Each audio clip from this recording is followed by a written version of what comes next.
Leader Chuck Schumer getting an earful about that. Suzanne Malveaux is on Capitol Hill with more. So what happened here?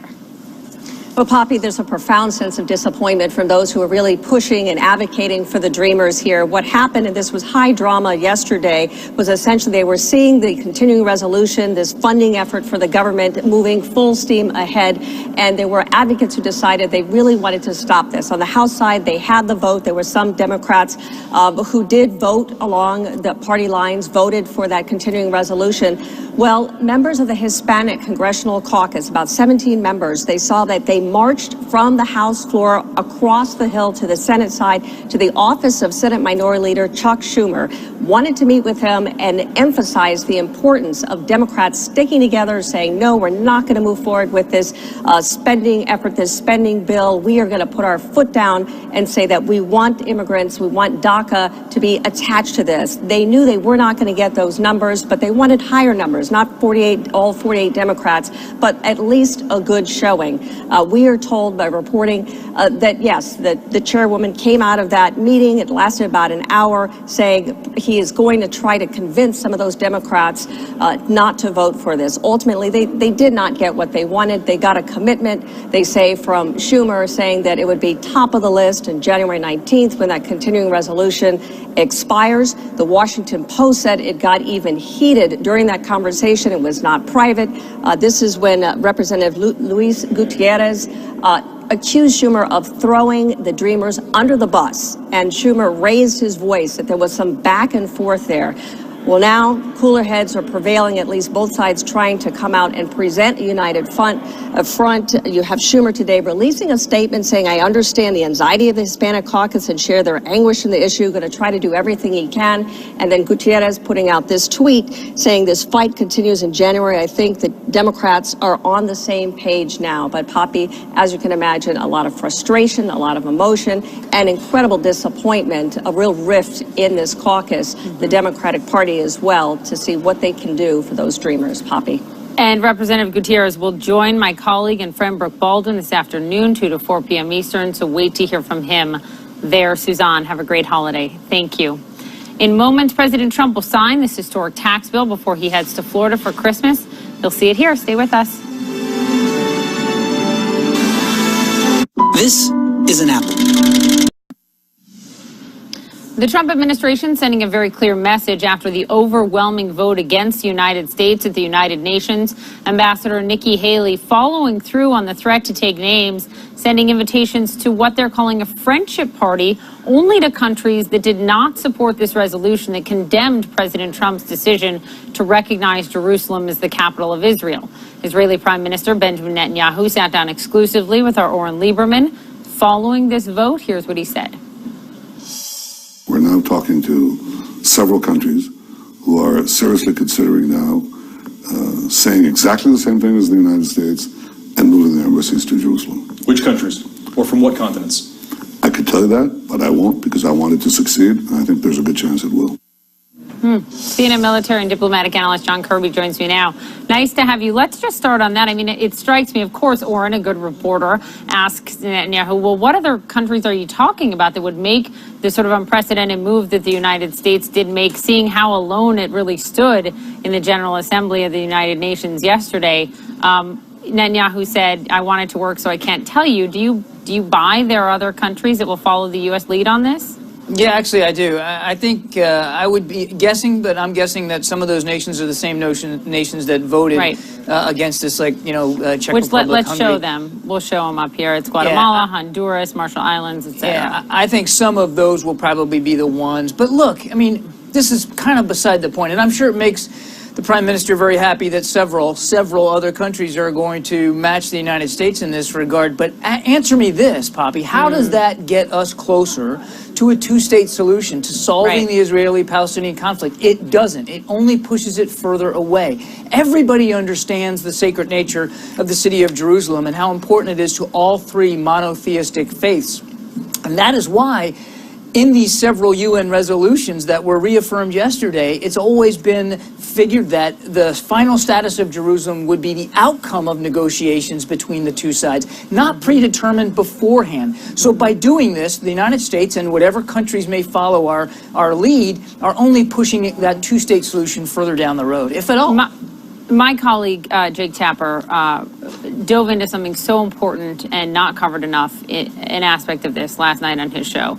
And he makes the point, Admiral, that, some of the countries that spoke out against the United States on this one, got up to the lectern and made these remarks about how the U.S. is wrong and human rights, et cetera, are countries like Venezuela and Yemen and Syria and North Korea, countries with horrible human rights records, lecturing the United States on this. Right.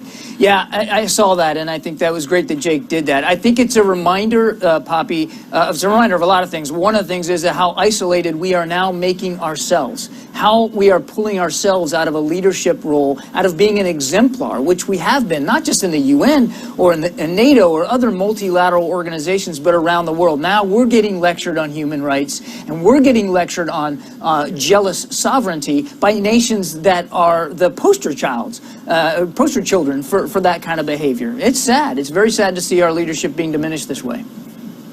John Brennan, former CIA director, took to Twitter in response to this, not mincing words. Here's part of what he writes. He writes that this move by the president shows that the president expects blind loyalty and subservience from everyone, qualities usually found in narcissistic, vengeful autocrats. He's talking about the fact that the U.S. has threatened to pull funding from major allies of ours because they voted against us on this, big allies in the region, like Egypt, like Jordan, et cetera. Is he right? Yeah.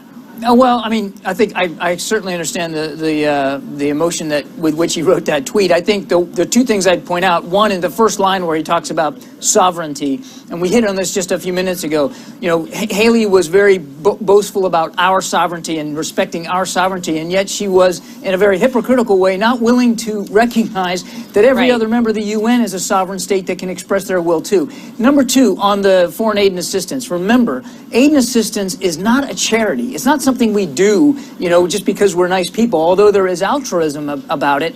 It's in our national interest to provide aid and assistance to countries overseas so that they can solve their problems and that those problems don't come home to roost here in the United States. It is very much about homeland security. And so he's cutting off, Trump is cutting off his nose to spite his face by threatening to cut off aid and assistance. We're only going to be damaging our own security as a result of that, not to mention our reputation. We'll see if that happens. Right now, it's just not getting invited to the friendship party. We'll see if they actually cut the aid. And if you look at that invite list, just a reminder that most of the nations on that invite list didn't vote at all. So they it's a strange, it's a strange way of saying they're our friends. Admiral Kirby, have a great holiday. Thank you. You too. Thanks, Poppy. In moments, President Trump will sign the tax bill before he heads to Florida for Christmas. We're on it all. You'll see him sign it. What does he say? Ahead.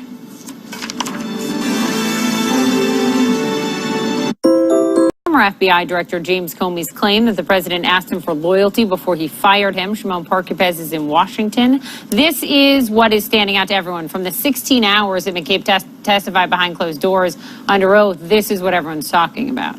Well, yeah, at least that's what people have told us so far from the committee. And keep in mind, it was 16 hours over 2 days, 2 separate committees on the Hill where he faced some tough questions. And what we learned, as you said, is that he said that Comey, the former FBI director, briefed him on his conversation with the president where Comey claims the president said, he wanted sort of loyalty from the FBI director. And that in some ways could corroborate Comey, who, as we know, that whole situation is now under investigation by the special counsel. He also faced questions about the handling of the Hillary Clinton email investigation. McCabe has some connections to the Democrats. His wife ran for state office, and that had seemed a bit of a conflict by some of the Republicans, and he faced questions about that as well yesterday.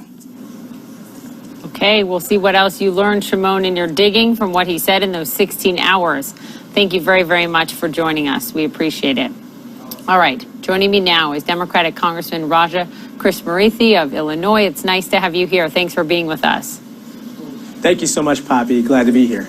And happy holidays to you. We'll let you get to your holiday in just a moment. But I do have a lot to go through with you. Look, you were there. You were behind closed doors in this, the testimony that we heard, and you reiterated some of your concerns. You wrote that it was a tense meeting and tense testimony from, between lawmakers and Deputy Director of the FBI, Andy McCabe. And you also write, this is part of an attempt by House Republicans to baselessly discredit the FBI and Special Counsel Mueller. That's quite an accusation, saying this is, a concerted attempt to do those things. What evidence are you basing that accusation on? Well, first of all, thank you for having me on. Yes, I was part of hours and hours and hours of closed-door interviews with Deputy Director McCabe. Basically what's going on here, and this is public knowledge at this point. I can't get into the details of the actual testimony, but what's publicly known is that there's an investigation, again, into the Hillary Clinton emails and the handling of that investigation. And, basically, I don't know if my colleagues got the memo, but although I admire Hillary Clinton, she did lose the election, and it's time to move on. However, we're basically back to hours and hours of investigations into these emails and what I believe to be an attempt to undermine the FBI. Okay. I hear you, but that does not mean you can't have two concurrent investigations. Devin Nunes has said that, that probe you just mentioned has been ongoing for a while. You said that this is an attempt by your Republican colleagues to discredit the FBI and Special Counsel. I'm asking you, I know what the rhetoric has been, but I also know what folks like Republican Senator Bob Corker have said on this. Just listen to him yesterday. I think, John, there would be an uprising and a revolt. I think that's just beyond the pale. I don't think it's being considered. I get no indication from those at the White House that this is something they're even thinking about. But there would be an uprising. That would be something that would not be tolerated, period. He's talking, Congressman, about any move to remove Bob Mueller as special counsel. The White House has said as much. The White House counsel has said as much. The president has said as much. So what are you basing your accusations on? Well, we know that there's a lot of coordination going on right now between members of different committees in terms of going after Mueller. We know that they are questioning whether there was political bias in the handling of the Hillary Clinton investigation by the FBI. Someone said that the FBI is corrupt. The top levels of the FBI are corrupt. I should tell you that the FBI, the men and women of the FBI, are some of the people who are at the, they represent the pinnacle of integrity. So hauling them in front of our committees to question their integrity is just wrong. And yet it's going on. I hear that, and all of our thanks to the men and women who serve us all and protect us all in the FBI across the board, no question about that. But in terms of the attacks, the rhetoric against the special counsel and his team, I think back to the Clinton White House and the attacks on Ken Starr. Well, look, what we know right now is that the special counsel is conducting an independent investigation. And we should let him do his job. We should not be investigating the investigator right now. And what appears to be going on is that Special Counsel Mueller is advancing in his investigation, and there are some people who would like to slow it down. And I just say, what are you afraid of? So you say we should not be investigating the investigator. As you know, there are legitimate questions about some folks high up on Mueller's team, like Peter Strzok and those anti-Trump text messages, that he's been removed from the team. But there are these questions. Do you really think there are no legitimate questions that you have whatsoever about any potential bias among anyone on the team when you say we should not investigate the investigator ever? No, I'm not saying that. But having 17 hours of hearings and closed-door interviews over the handling of Hillary Clinton's emails and assorted matters is a big waste of time. Yesterday's session was a big nothing burger. Now, we should have been spending that time instead on some of the priorities that matter to Americans, such as passing children's health insurance, finding a fix for the Dreamers, passing a full-year military budget, but we punted that instead. So our priorities are wrong right now in Congress. We should be spending more time on what matters to average, ordinary Americans and less time on relitigating the election of 2016 and going after Hillary Clinton. Well, that sounds like you're saying, though, that then Congress should be spending less time on the Russia probes, too, and the president, and looking into the president and those around him. Do you also agree that the House and Senate committees that are investigating the president on the Russia front, because it's tied to the 2016 election, are also a waste of time, Congressman? Well, what I'm saying is that Special Counsel Mueller should be allowed to do his job, and he's outside of Congress. Right, but I'm asking you, do you also think that the congressional inquiries into the president and Russia and his team are also a waste of time, because those are also about the 2016 election? Well, let's get something straight, which is that all of our intelligence sources and our intelligence community said that, basically Russia tried to interfere in our democracy and in our election. And so these committees are trying to do whatever they can to shore up our defenses against that interference and make sure that the 2018 and 2020 elections are adequately protected. I think that's worthy of spending time on. Going back and investigating Hillary Clinton and how her investigation was handled, I just don't think is a proper use of our time right now. Moving on, you're up for re-election in the midterms in 2018. Yes. And I wonder how you plan to run and how you think other Democrats should run. Do you think it is a persuasive argument to run on, for example, Russia, Russia, Russia, or this tax bill is awful? Or do you think that your party overall, Congressman, needs a more proactive, positive message? Here is the change we will implement, and here is why. Yes, I think that we need a positive vision and a positive agenda to run on. For me, the reason I was hired by my constituents was, how do we grow and strengthen the middle class of America?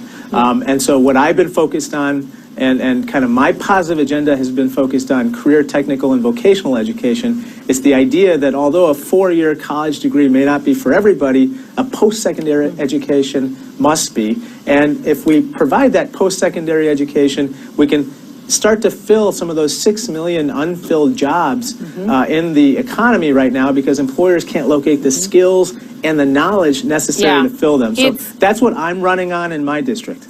It's a really troubling number and one that's not talked about enough. Before you go, you, a number of other Democrats, wanted to see something happen on Daca, wanted action to protect the Dreamers. Yes, ma'am. Not just Democrats, by the way. Some Republicans want action on that, too. Yes. It didn't happen. You didn't get it. I mean, there were all of these threats about we're not going to let the government, be funded and go on, et cetera. You didn't get it. So how do you go back and face your constituents? What do you say to them when they come up to you and say, why didn't you do enough to protect Dreamers this year? How are you going to do it next year? That's a very fair question. Basically right now, I think that there's not enough attention being paid to this issue. Mitch McConnell the other day said that he doesn't believe that the Daca situation is an emergency. However, if you are one of the Dreamers and you're facing deportation or the possibility of deportation in 3 months, it's an emergency to you, and that appears to be an emergency for our country. And so I was heartened to see that Jeff Flake in the Senate said that they are working on a bipartisan DACA fix to be introduced in early January. I really hope that they come up with something. I voted against the continuing resolution yesterday, in part because I didn't see any meaningful progress on this issue, along with the other issues I talked about: children's health insurance, a full-year military budget, and disaster relief, and so forth. So let's get back to town. Let's work on this in a bipartisan way. In the season of recognizing the humanity in our fellow men and women, I think it's only appropriate that we recognize the humanity in our Dreamers and do something about it and make sure that they have a pathway to permanent residency here. The president is tweeting this morning about bipartisanship and working with Democrats. We'll all watch what you do when you get back from break. Have a really nice holiday, Congressman. Thank you. Thank you. You too. Thank you so much. So U.S. Ambassador to the United Nations Nikki Haley is following through on her threat to take names of those countries who office on Wednesday, the same day they got their, tax bill through, and it had a number of key players like Chief of Staff John Kelly. You had the president there, Kellyanne Conway, Corey Lewandowski, the president's former campaign manager, and Maggie's reporting is that tempers flared as aides vented their frustration with electoral defeats this year and concerns about the 2018 political map, concerns about getting defeated by a Democrat in the reddest of red states like Alabama, and the thinking from Lewandowski that the president needs more folks in his corner in establishment places like at the RNC. You know some more about this. What can you tell us? Look, I mean, this is classic Corey Lewandowski. He wants everyone to realize he has access to the president, can have meetings, and it's no secret where this came from. Look, what the president needs more of is loyal soldiers who don't have private meetings at the White House and go tell everyone about it. That would be first and foremost of what the president needs this Christmas.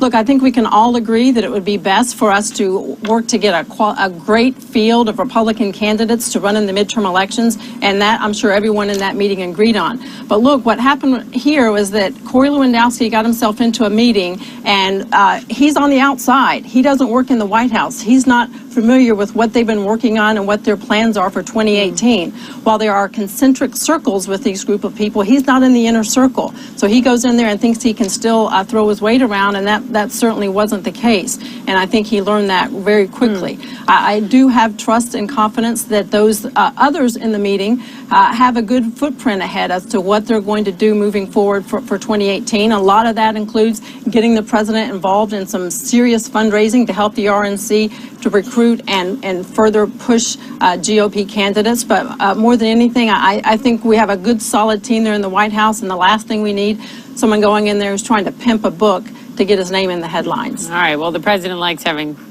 Corey around, so we'll see. Patty, to you, it may be messy. It may have been messy getting here, right? Just this White House Oval Office meeting on Wednesday, it's just one example of that. But if you look at the year in review for this president, didn't he actually get a lot done? I mean, tax reform, Neil Gorsuch on the Supreme Court, a lot of lower court appointments that are very important, travel ban 3.0 through the court system. What do you think? Look, I think he did not get a lot done, certainly not legislatively. Yeah, he got tax reform over the goal line. But when you look at it, it's not a good bill, and I think Democrats will be very happy to campaign against it moving into 2018. We have a very unpopular president, historically unpopular. We have right now polling showing that, in a generic race between Democrats and Republicans, Democrats win by double digits. And we have a resistance that is very energized and very female. We're talking about more women running. We're talking about women coming out to vote. We saw that in Alabama. We saw it in Virginia. We saw it in New Jersey. So I understand that they had a very tense meeting, appropriately so. They've got some real headwinds going into 2018. So while I will give them Gorsuch. I think that was a solid win, but everything else is the Democrats can really sort of run against. Matt Lewis, so the president just taking to Twitter. Here's what he writes. I will be signing the biggest ever tax cut. That's not factually correct. We'll get to that in a moment. And reform bill in 30 minutes in the Oval Office. We will also be signing a much needed $4 billion missile defense bill. So Matt Lewis, the president's going to sign this thing. He keeps saying it's the biggest tax cut ever.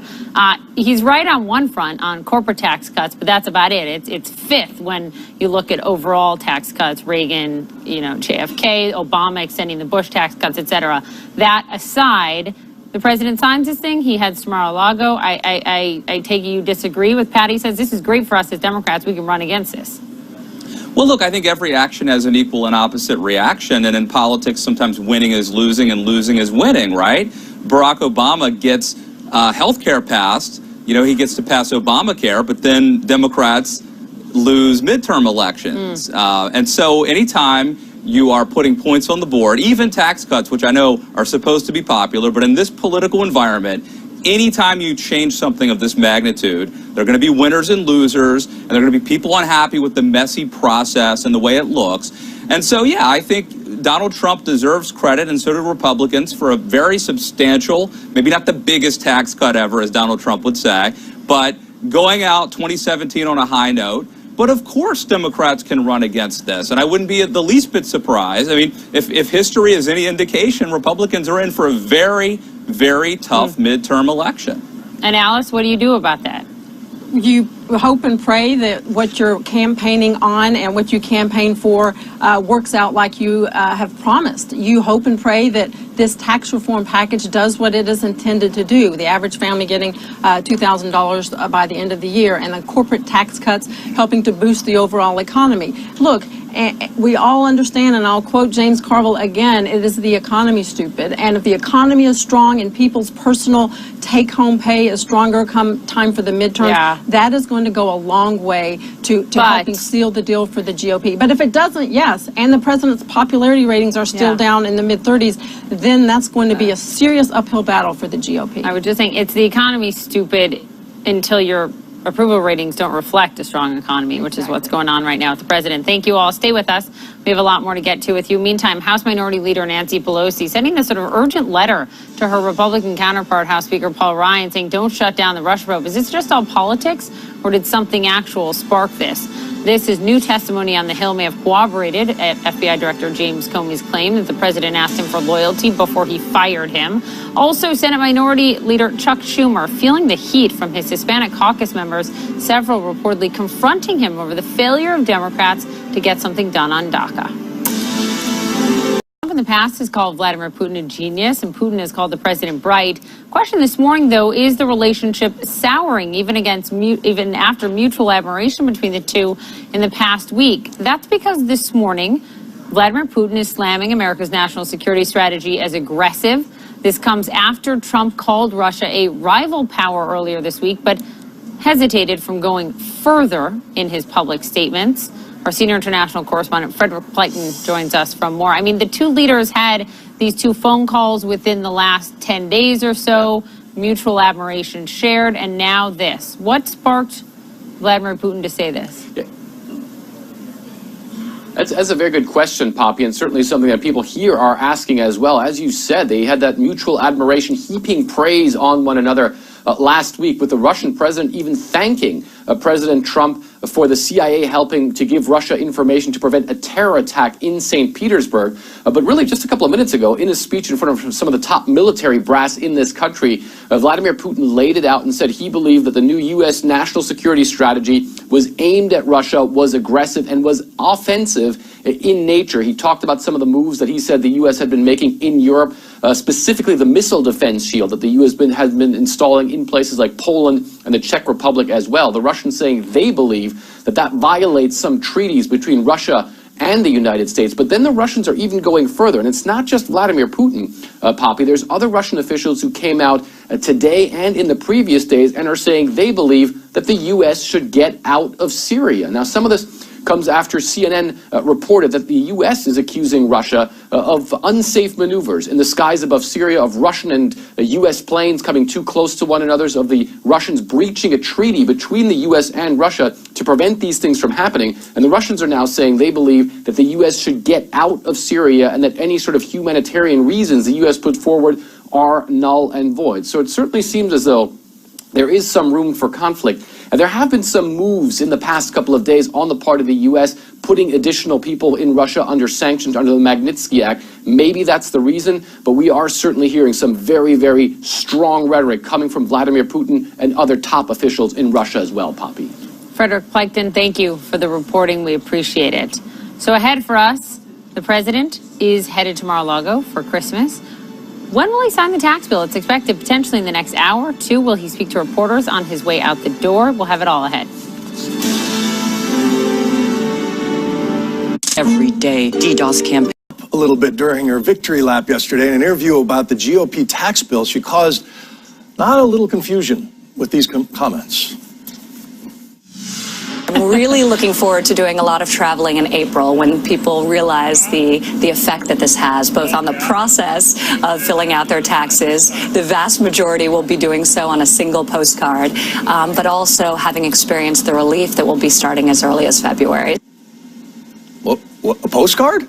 Chief Business Correspondent Christine Roman's here to fact check a little bit and clarify. No postcards. No postcard this year. Ivanka mixing up her dates a little bit here. The new tax bill won't affect the taxes that you are filing on April 17th of this year. That doesn't happen this year. That tax return is for 2017, so it still falls under the current tax code bill. So when do the new rules kick in? They kick in January 1st this year. That'll affect your 2018 tax returns, which you file in April 2019. Are you following me? Ivanka also mentioned briefly there's relief in February, and that is true. That is when you're going to start to see the IRS adjusting taxes on your paycheck, withholding less money. Now, she did later clarify. She clarified her comments on Twitter when someone pointed out her mistake. She wrote that in April, Americans will be thinking about how cumbersome the old tax code is and energized about upcoming simplification. But filing your taxes on a postcard, definitely not happening this year, maybe unlikely next year too, because the tax bill is not the simplification that GOP leaders promised. There are still a lot of credits and deductions to sort through. However, there are some things that you can do right now to lower your tax bill for next year, like prepay your property taxes. This is for high tax states, New York, New Jersey, Illinois, California. The tax bill caps the SALT deduction at $10,000. So if you prepay this year, you can deduct them under the old rules for 2017. Check with your local tax office, though, and see if you can pay right now. Some are allowing it, some are not. Also, you can defer any income for next year for lower tax rates, pay any expense that will no longer be tax-free, like work-related expenses and tax prep fees, and make charitable donations ahead of time. You can do this here. If you're so if your tax rate falls next year, your 2017 deductions will be more valuable. Here's an example. A married couple earning $160,000, making a $1,000 donation. They currently have a 28% tax rate, saving $280. Next year, that savings, though, if their rate falls, is only $220. So you get the math there. Now, everyone's tax situation bill is different. So it depends on things like your income, where you live, if you have children, all kinds of variables. CNN has a simple tax calculator that you can use right now. It's live right now to help you on CNNPolitics.com figure out what your tax burden will be, what your change will be for next year. So go to CNNPolitics.com if you want to see what your situation is. The president said that the new taxes would be so simple, H&R Block would go out of business. Oh, no, the phones are ringing off the hook. Yeah, they talk about a boon for accountants everywhere, and a nightmare for all the folks in accounting who take care of your W-4s and all of this. Let's continue this conversation and bring in CNN senior economic analyst, former Trump economic advisor, Stephen Moore. Stephen, good morning. Happy holidays to you. Good morning. I think what I've learned about this is I want Christine to do my taxes next year. We all do. That was a great idea. That was a great idea, Christine. I never thought of that. I'm in a high property tax state, so I'm going to take you up on that. You call me. You call me.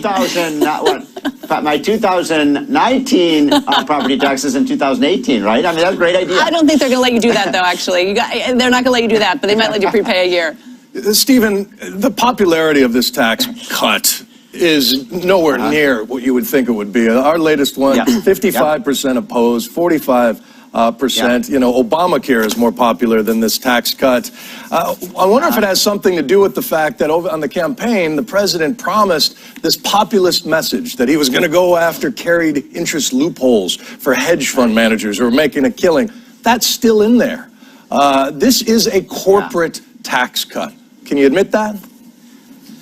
Oh, sure. Well, I mean, one of the chief aims of this when I got started 2 years ago with Donald Trump was to bring our business tax rates down. And you know, we did that in a big way. And that, I think, will add to American competitiveness. So I think that's one of the gems of the plan, is making American businesses more competitive so we can create more jobs here. But look, on this issue of the polls, number one, as someone who worked on the Trump campaign, I don't believe the polls too much after they said that Hillary Clinton was going to win 40 states. But second of all, I think, look, if you look at those polls, it's so interesting. What people think is that their taxes are going to go up under this plan, because a lot of people in the media have been saying that. I've debated some people here on CNN who said, oh, middle class taxes are going up. They're not going up under this plan. And I do think as people realize what's really happening with this plan, and Christine was right. Starting when are they going to change those withholding tables, Christine? I think February. February or March. Right. Yeah, so that means people will start to feel maybe if another $50 or $100 in their paycheck each month, and I think they're going to like that.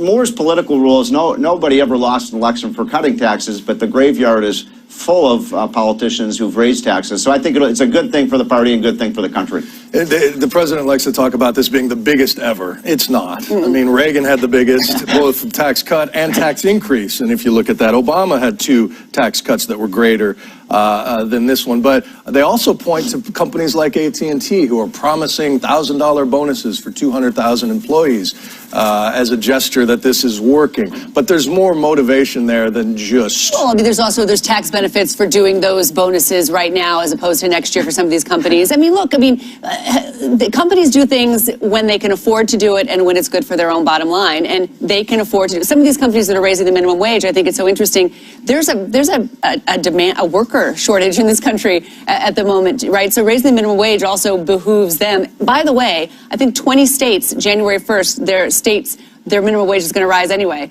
because the states have voted to do that. So I'm hoping that next year, Bill, is the year of higher wages for people. If we really do have a tight labor market the way they say, wages should start to go up. Right. Well, Christine, that was always our objective, when we got started in this. So we really did want to orient this towards benefiting middle-class people who haven't had a pay raise in 15 years. Now, but the middle-class benefits in here are temporary, and I know you think that they'll never let them expire, but the temporary nature of the middle-class tax relief and the permanent nature of the corporate tax relief, it's one of the reasons why I think the polls are so negative about this tax reform, because people say, oh, come on, this was a corporate tax cut vehicle. They put a little bit of temporary relief in for the middle class to sell it the way the president wanted to sell it, but really the focus was on companies.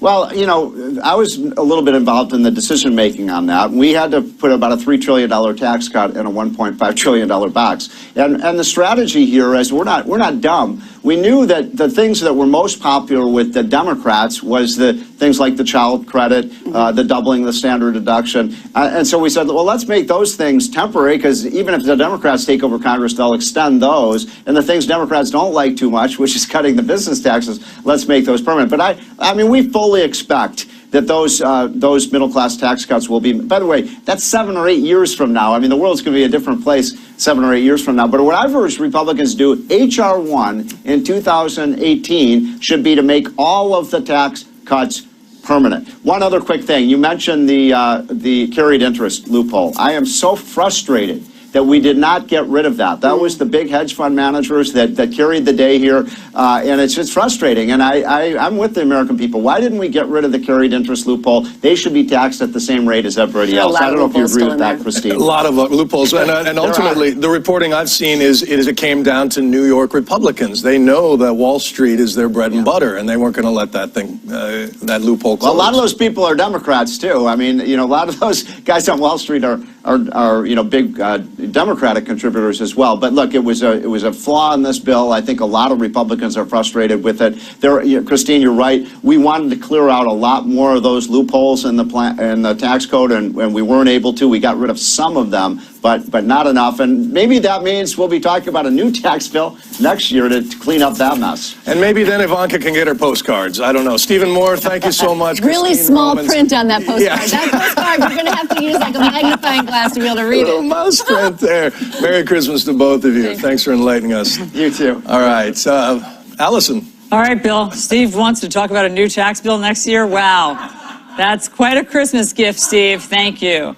So, Vice President Pence heaps a lot of praise on President Trump. Listen to this. I'm deeply humbled as your vice president to be able to be here. Congratulations and thank you. We are making America great again. Thank you, Mr. President. God bless you. All right, Ginny Most has something to say about this. She takes a look at the Love Fest. Next.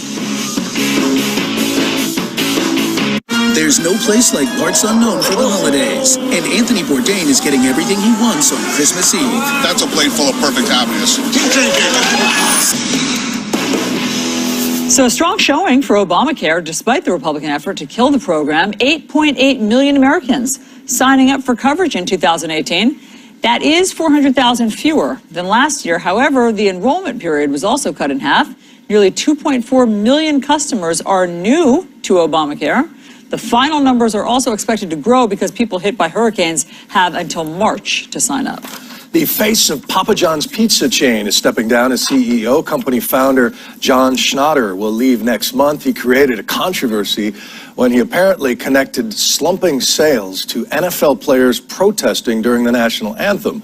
The company, which is an NFL sponsor, later apologized. Schnatter will remain chairman of Papa John's. Apple coming clean, admitting that it is slowing down older phones.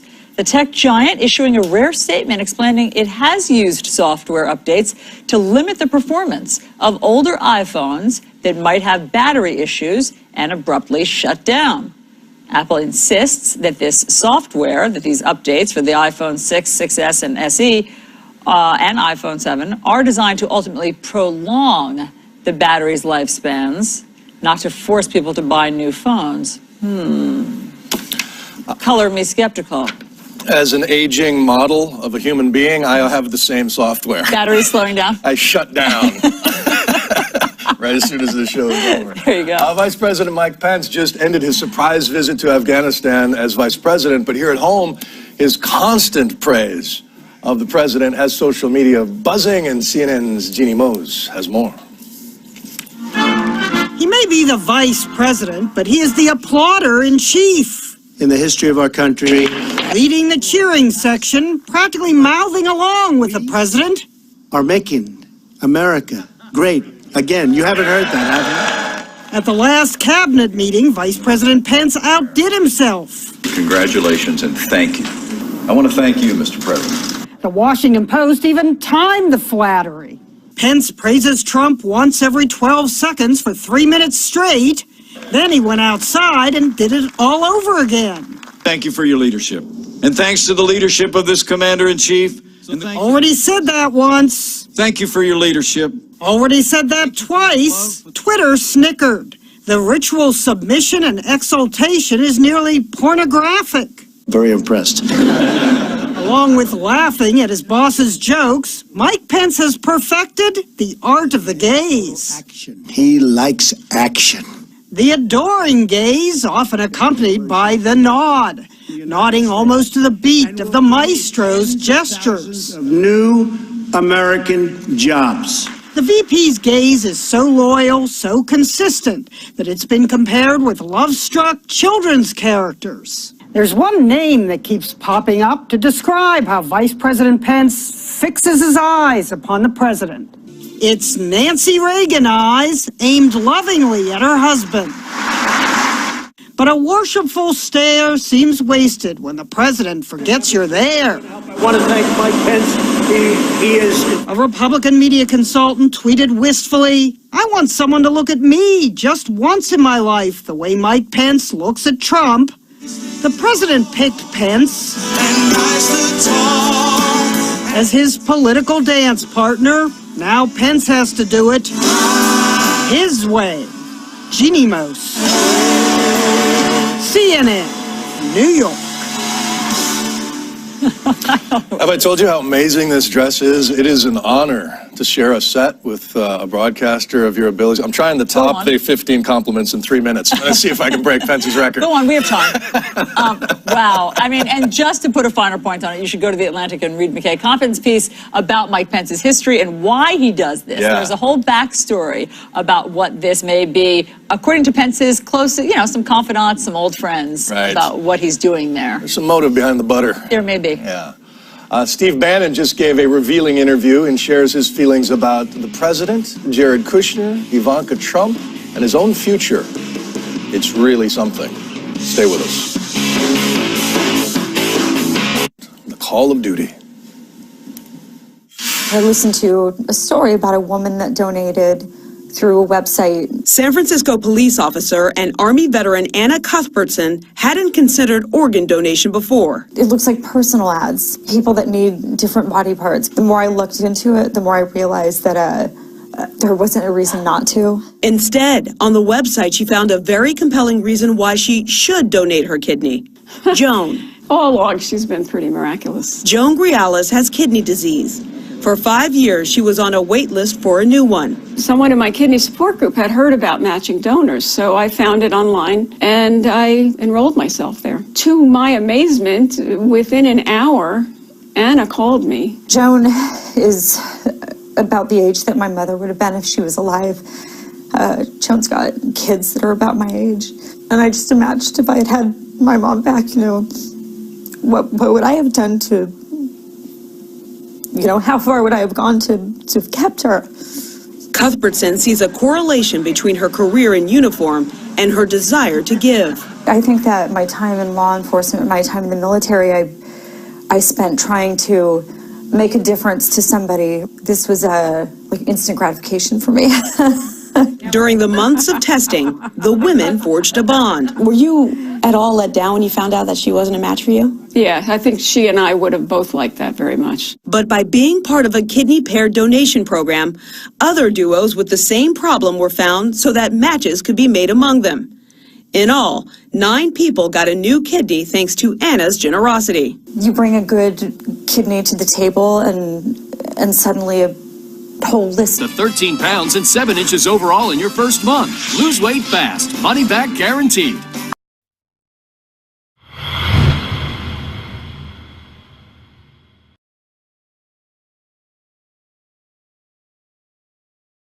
A table with Russian President Vladimir Putin and former Trump National Security Advisor Mike Flynn. Joining us now is 2016 Green Party candidate Jill Stein. Dr. Stein, thank you very much for being here. Great to be with you, Allison. What is the story behind that photo taken at that state dinner? The story is pretty straightforward. As you mentioned, I was there for a conference basically on international relations and the role of media, attended by the BBC, by the Canadian Broadcasting System, by the state TV networks for India, China, Telesur, many other countries around the world. It was actually a very interesting conference, and it's all up on the web. You can see exactly what went on. The dinner was really a formality. I was seated at the table with other diplomats, basically, from China, not China, from Germany and from the Czech Republic.